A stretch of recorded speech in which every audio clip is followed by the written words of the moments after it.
بسم اللہ الرحمن الرحیم۔ السلام علیکم ورحمۃ اللہ وبرکاتہ۔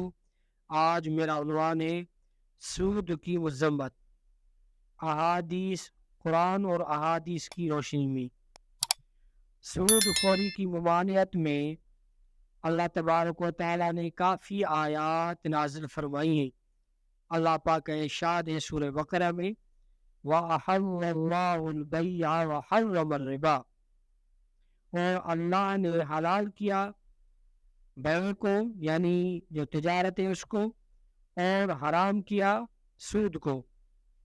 سود زنا سے بھی بدتر ہے، سود اللہ سے اعلان جنگ ہے، سود حرام اور جہنم میں لے جانے والا کام ہے۔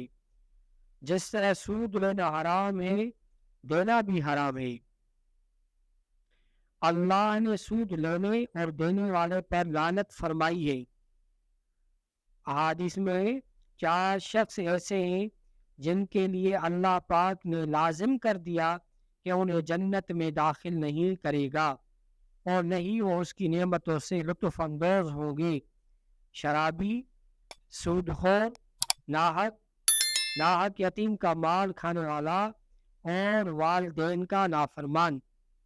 حضور صلی اللہ علیہ وسلم نے صحابہ کرام کو خطبہ دیا اور سود اور اس کی برائیاں بیان کرتے ہوئے فرمایا کہ ایسا درہم جس سے آدمی بطور سود لیتا ہے، اللہ کے ہاں 33 مرتبہ زنا کرنے سے زیادہ برا ہے، اور سب سے بڑا سود مسلمان کے مال میں سے کچھ لینا ہے۔ سود میں 70 گناہ ہیں۔ سب سے ادنا گناہ یہ ہے کہ جیسے آدمی اپنی ماں سے نکاح کر لے۔